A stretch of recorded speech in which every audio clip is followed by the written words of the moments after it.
Hello, Ken and Mary. This is Cassandra from London, and this is my dilemma. I am a mother of a 5-year-old young daughter who currently goes to school. I am working currently, but it's taken me away from my daughter and away from our home setting. Hey guys, Hey! Welcome back to our Money Dilemma series, where we give you answers to your complex money and life dilemmas. We think you're absolutely going to love today's dilemma because it's something that you can all relate to, having been through the pandemic and gotten used to having flexibility. Yeah, today's Money Dilemma series is sponsored by our sister brand, Financial Joy Academy, a platform we created to help 10,000 people become financially independent this decade. Financial Joy Academy is really at the core about behavior change. So we have created a platform that helps you have accountability, have community, have ongoing coaching, that sort of stuff, masterclasses, as well as courses, all the things you need to actually take action. We've got you covered. Okay, if you want to learn more about Financial Joy Academy, I'm going to link to it below and above for you to head over and check it out. But as Mary said, we've got a dilemma on our hands. Yep. All right. If you're loving the vibes of today's video, please hit the like button, show some love for the work we do on this channel. All right, let's play today's dilemma and hear what we've got.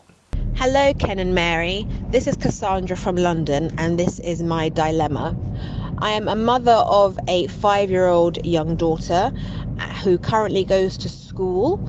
I am working currently, but it's taken me away from my daughter and away from our home setting. I would very much like to have a new career or a new role that will enable me to be at home with my daughter and work preferably during the hours of like 9:30 till 2:30 and maybe some work in the evenings. I'd prefer not to be able to rely on any childcare at all, but to be able to look after my daughter 100% myself. I'm a single mother raising my daughter alone. Obviously, I do have support of friends and family, but that's not obviously a guaranteed support when I need to be able to when I need to be able to work in the evenings. So I don't mind studying at all. I don't mind having to go back to school. I don't mind any online work.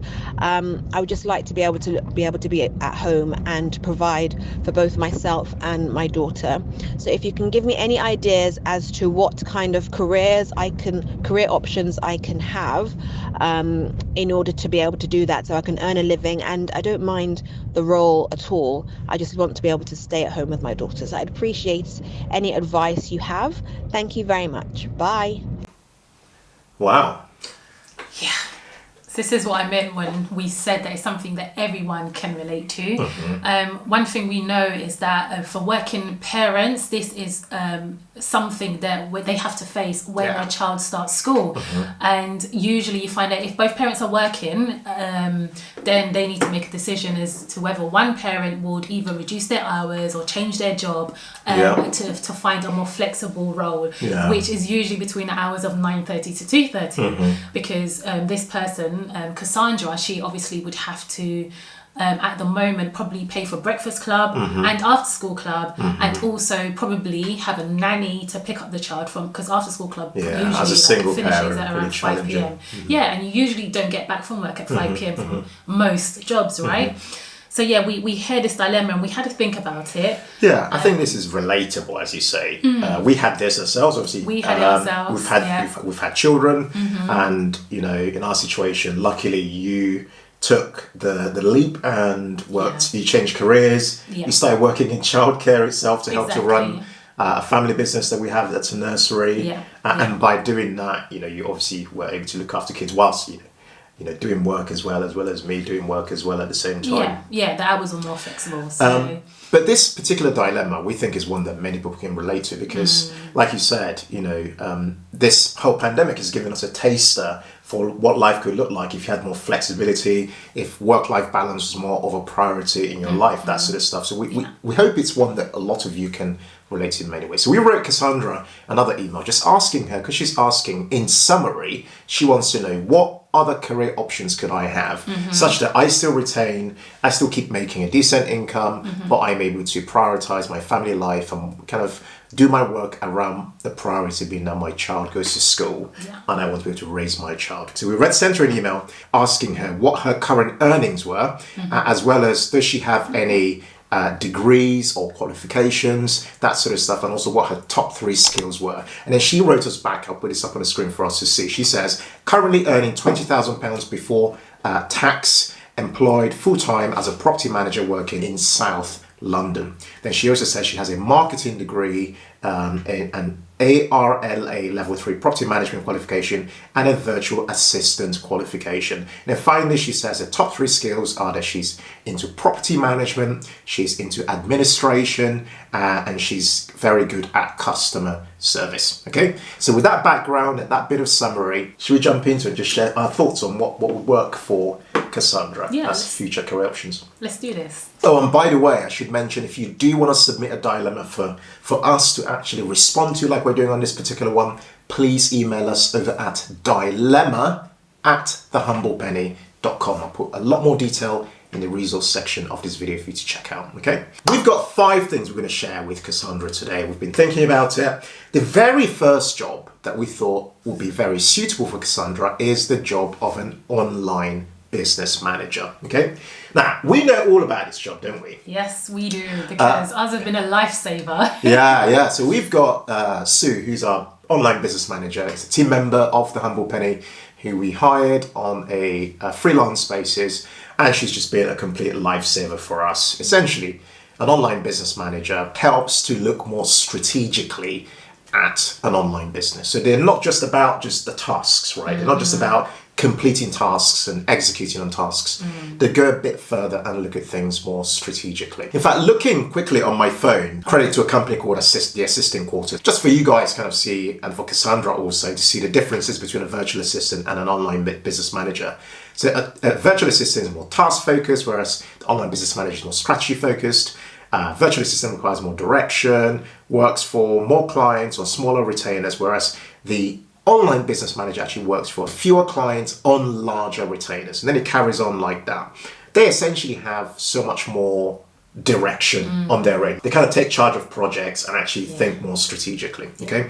Now, looking this up online in terms of salary expectations for an online business manager, Glassdoor, again, I'll put this up on the screen, just looking at it here, estimate someone who's in this role could earn anything between £26,000 and £77,000 with 2 to 4 years worth of experience. And this job actually offers pretty good work-life balance, which is what Cassandra's looking for. Exactly. Right? And another point worth making as well is that from our own personal experience, having hired somebody, we know that this role, you pay someone in this role at least £30 per hour. Okay, that's what it kind of works out to be. And they typically charge, on a monthly basis, they might charge one client on average of around £1,000 per month. And online business managers would then have around 4 to maybe 6 handful of clients that they work with on a repeat basis. So you can see that this is a pretty good career option if you wanted to explore this, Cassandra, as something that you might want to do given your requirements for flexibility, particularly as you have had experience as a virtual assistant. This would be that next level. So what else could Cassandra explore as a job option, do you think? Yeah, so Cassandra said that she's quite open to learning new skills and retraining. And so we thought another perfect job role is as a business analyst. Yes. Now, for someone who doesn't know what a business analyst is, it's somebody who helps the organisation to manage change. A business analyst works as a liaison between the business and the IT department to understand the needs of the business and to translate that into terms that the IT department can understand. Right. Now, we recently interviewed a lovely lady called Pippa, who is 32 and she's actually a single parent. She is a business analyst. She retrained as a business analyst, having previously studied psychology at university. And she's actually now on 70k.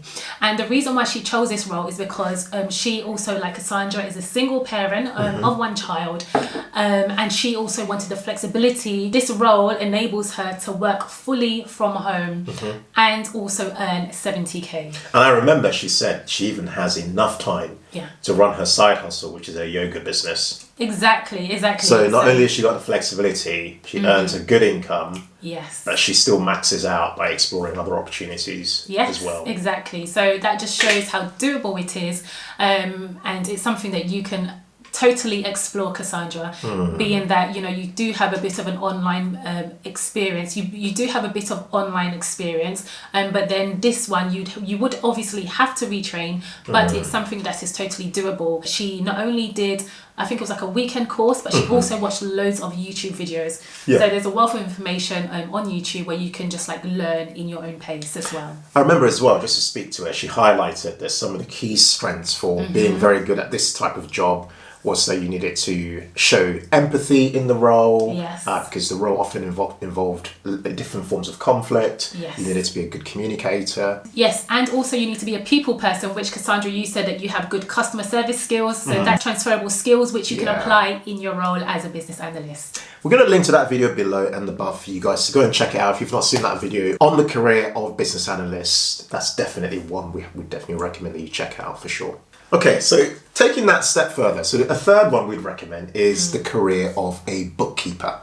I know all about this as an accountant, qualified chartered accountant. I still am, even though I'm on YouTube making videos. I still pay my membership fees every year, so I'm still 100% legit. But the bookkeeper essentially is another role that's not a qualified accountant, but it's just another role for somebody who essentially keeps the books. And the key role really is that individual works with a specific organization or a variety of organizations and keeps their books, actually booking their transactions, their debits, their credits, all the stuff that actually goes on, the transactions within a business. This particular role is what then feeds into creating things like your profit and loss, your balance sheet and stuff like that you need to monitor the performance or the financial position of a particular business, okay? If you're going to explore this particular job, I'd highly suggest that, you know, first of all, you don't really need, I don't think you need particularly a specific qualification, though it would help if you had one. But what you do need is training. So you could get this by maybe working with an organization that offer you some work experience in this area, but you can learn an awful lot about bookkeeping online. In fact, speaking of which, we found a free bookkeeping course at the Open University, okay, that you can go and check out. I've looked at the curriculum. It looks actually really interesting, and it teaches you some of the core fundamentals of bookkeeping, such as double entry bookkeeping, which, you know, might cause a few people's heads to spin a little bit, but it's actually a really fundamental part of how transactions within a business are accounted for. And also looking to understand what's known as the accounting equation, which essentially states that assets equal liabilities and owner's equity, okay? Not going to geek out here on accounting, but these are some of the basic elements of things that you need to understand as someone who effectively becomes a bookkeeper. But another reason why I thought this would be a really good job opportunity for Cassandra was that Cassandra mentioned that she has her skills around working with virtual assistants. Yeah. She works with various virtual assistants and she's very good at administrative type tasks. So from an admin perspective, yep, you tick the box for bookkeeping, but what's relevant from the VA part, the virtual assistant part, is you would have built up a decent network that owns small businesses. Yes. So if you did retrain as a bookkeeper, you could explore those networks as ways for you to become the bookkeeper for them. And the good thing about doing this job is that it then provides consistent income. Yes. Because you don't do someone's books as a one-off, you become their bookkeeper. You could become the bookkeeper for a number of small business owners. Now, looking up on the screen in terms of earning potential, I can see here Total Jobs states that they reckon that the average earnings for a bookkeeper is £27,000 here in the UK. And they've shown us also on that screenshot, you can see that there's a scale of a minimum of around 24,000 and a maximum, a higher scale of around 32,500. And all those price points are much more than Cassandra currently earns. So I'd highly recommend definitely checking out that course with the Open University, as well as a video that Mary made actually about some of the best side hustle ideas for women. For women, yes. Which I'll point to below and above as well for you to definitely check out. Check it out. So the next role that we considered for Cassandra, considering she has a marketing background, Yeah. is the role of a social media manager. Yeah. Now, social media manager is essentially somebody who helps to increase a brand's exposure through social media platforms. Now, here's a summary of a social media manager that we found on Glassdoor. So now, in terms of income, Glassdoor estimates that the average in London to be £36,022. It's quite a decent income. Yeah, isn't it? it's quite decent compared to what she's earning at the moment. And they also state a range of 26k to 51k and highlight that as a role that offers good work-life balance, which is what Cassandra is after, really. I think that's pretty amazing. That's pretty good. It'd be interesting to know from you guys, actually, funny enough, are any of you working as social media managers at the moment as a proper job rather than just on a freelance basis? Because this is clearly someone who's got this as a full-time role gig, yeah. Full-time with flexibility available within the job. Yeah, right? it'll be great to know, guys. Let us know how flexible it is for you, or whether it is indeed flexible. Our fifth suggestion is for you to explore the role of a recruiter. Okay, so we obviously all know what a recruiter does, but the thing to point out is that over this pandemic period, that particular role, from our understanding, is one that people are doing at home in a really, really flexible way. Okay, again, we did a bit of research just looking at this. Again, credit to the organisation Glassdoor. The average base pay for a recruiter is £31,756, and they've given us a range of between £20,000 and £51,000. Again, they mention here base. I'm guessing this is a performance-led type role. So the more you place some individuals, the more you kind of earn, and so on. But again, they mention a pretty good base salary that we think is fantastic and would definitely serve Cassandra quite well. And I'd say also in particular, the fact that she worked in property management, helping with property sales, she would have picked up a fair bit of, I guess, negotiation skills and stuff like that from a role in property that can be a transferable skill to perhaps a role in recruitment, where again she's trying to match the right individuals to the right jobs potentially. Exactly. I think Cassandra definitely has a lot of transferable skills which will play nicely in all of these roles which we've mentioned for you. So wishing you all the best, Cassandra. It's hats off to you as a single parent and wanting to provide for your daughter, also work and make a living, as well as looking after her fully and not want to rely on childminders. So and it's something that a lot of parents can relate to. So hats off to you. We wish you absolutely all the best. And keep us posted as well. Jump in the comments, let us know what you thought about our responses to your dilemma. It'd be really interesting to know which way you decide to go for the very near future. Guys, hope you enjoyed this particular dilemma and our thoughts on which way we think Cassandra should go. It'd be really fun to hear from you guys in the comments. What would be your advice or suggestion to Cassandra as the sort of jobs that she might be able to explore, perhaps given your own experience in your career or the experiences of other people you know who are also seeking flexibility or better work-life balance? Please jump in the comments and let us know. Now, there are so many more ideas that we could have shared, but if you guys want to know more about other ways that you can potentially make money, check out a video that we've made called 50 Side Hustle Ideas for you to check out. We're going to link to it above and below, guys. It's an epic one. It really is. We went all out, so definitely check it out. Guys, thanks again for watching, and as always, in all things, be thankful and seek joy. Take care. Take care, people. Bye. See you soon. Bye.